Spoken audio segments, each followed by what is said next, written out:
Assalamualaikum warahmatullahi wabarakatuh. Tetap semangat. Kali ini kita akan mempelajari tentang watershed. Bagaimana atau disebut dengan juga batas air.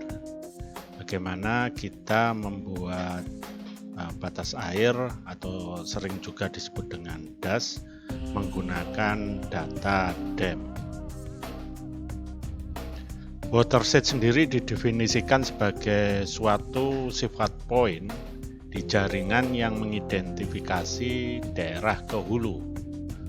Menemukan batas air mulai dari menetapkan sel dan label semua sel yang salurannya ke arah situ. Jadi seperti pada gambar.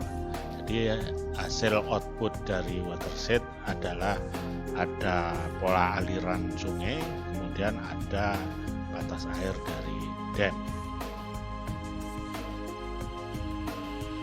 Kemudian analisis watershed sendiri memerlukan atau menggunakan dam untuk menjalankannya.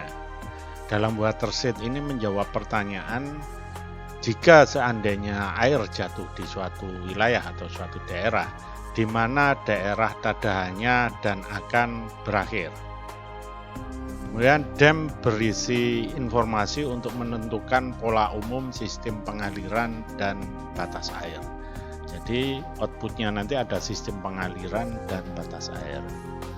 Modeling identifikasi saluran pengaliran di sini, ini sel lokasi paling curam ke arah menurun dari sasaran daerah. Jadi akan mencari lokasi sel yang paling rendah atau paling curam. Konsep watershed atau konsep batas air sebagai berikut. Dari data dam ini akan didapatkan grid arah aliran. Jadi ini merupakan arah aliran. Kemudian grid akumulasi aliran. Baru dari akumulasi aliran ini akan didapatkan jaringan sungai dan batas watershed. Algoritma untuk menentukan aliran biasanya menggunakan salah satu dari kasus berikut. Jadi menggunakan 4 arah aliran, atas bawah kanan kiri, atau menggunakan 8 arah. Jadi di sini air diasumsikan mengalir dari setiap sel ke bawah. Jadi digambarkan sebagai berikut. Kalau 8 arah, jadi atas bawah kanan kiri, kemudian ada yang ke pojok-pojoknya.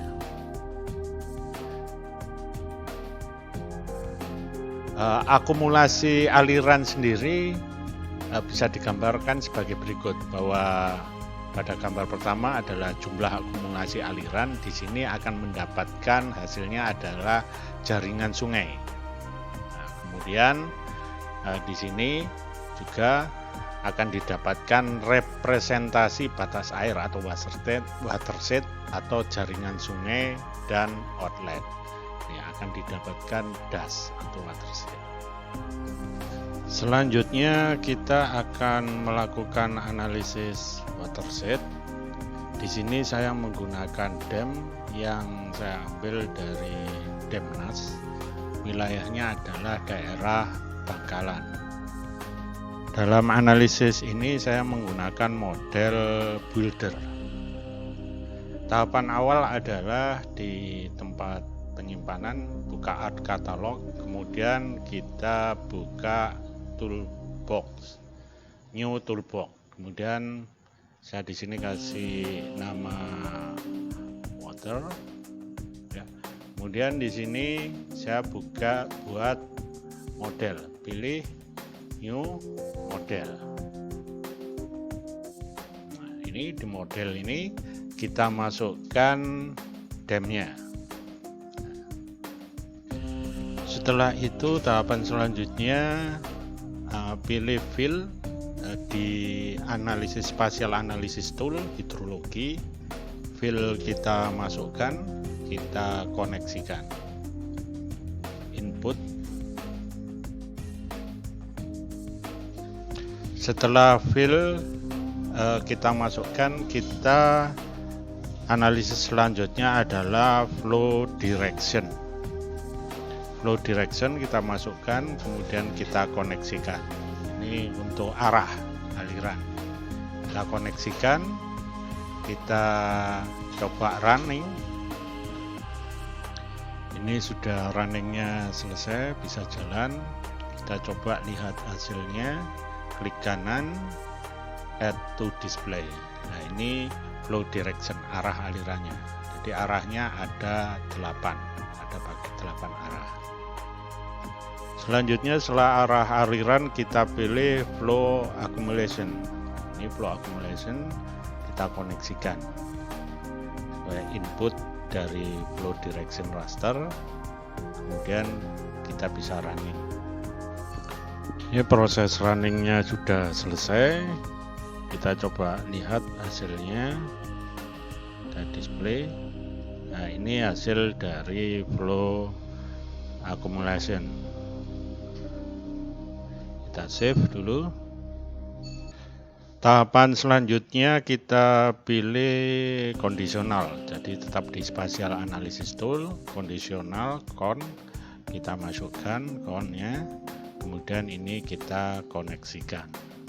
Nah, koneksikan pertama di input conditional raster, kemudian kita koneksikan lagi di input true raster or conditional value. Jadi ada 2 kali prosesnya.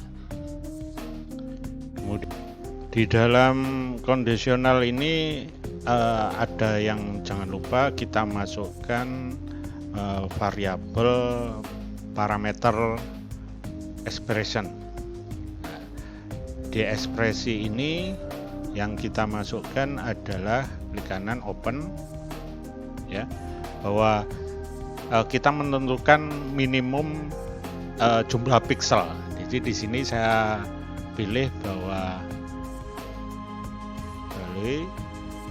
paling lebih besar dari 10.000 pixel. Oke, kita coba running lagi. Sudah selesai. Kita coba buka hasilnya. Add display ya. Nah, ini hasilnya. Kemudian tahapan selanjutnya kita pilih streamlink. Nah, streamlink ini kita pilih, kita koneksikan ini ya dari output con, kemudian input streamlink. Di dalam streamlink ini ada 2 yang harus kita koneksikan, dari kondisional ini, kemudian juga dari flow direction. Jadi output dari flow direction ini juga kita koneksikan. Ini input stream raster, kemudian ini input flow direction. Jadi jangan kebalik. Oke, kita running. Ini hasilnya close. Kita coba lihat add display. Nah, ini hasilnya. Kita coba zoom hasilnya. Di sini tanpa kelihatan pola aliran sungai. Oke. Kemudian untuk meneruskan output aliran sungai, kita pilih stream to future. Ini. Kemudian ini kita koneksikan. Nah, input streamlink. Kemudian di sini juga ada kita masukkan dari flow direction. Jadi dari sini ya, flow direction kita masukkan. Nah, ini kita pilih input flow direction. Ada 2 input yang perlu dimasukkan. Oke, kita run. Sudah selesai, kita lihat hasilnya. Nah, ini hasilnya. Kita bisa lihat hasilnya dari pola aliran sungai dari output stream feature ini. Sedangkan untuk output dash ya, watershed, itu kita pilih watershed. Ini watershed kita pilih, outputnya saya taruh sebelah sini. Kemudian ini kita koneksikan dengan output Streamlink ini. Nah ini ya, output Streamlink, kemudian juga output dari flow direction. Nah ini input flow direction, ini kita masukkan. Nah kita sudah koneksi, baru kita running.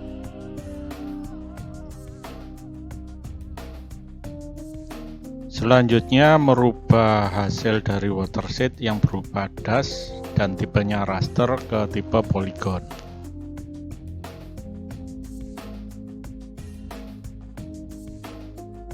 Pilih menu conversion tools, kemudian from raster kita masukkan raster to polygon.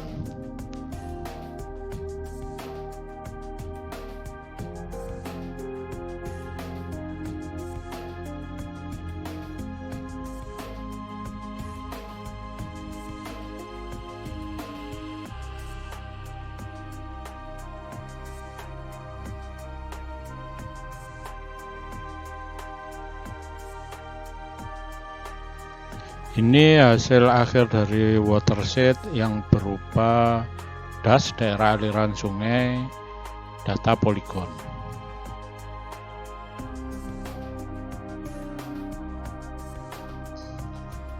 Agar settingan otomatis untuk beberapa parameter input dan outputnya kita jadikan model parameter.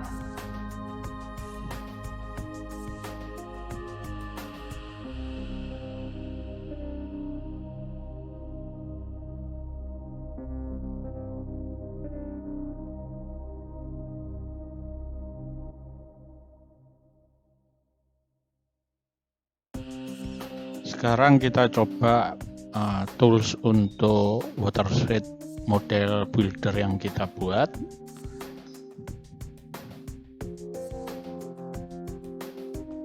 Untuk expressionnya, rasternya kita coba untuk lebih besar dari 20.000.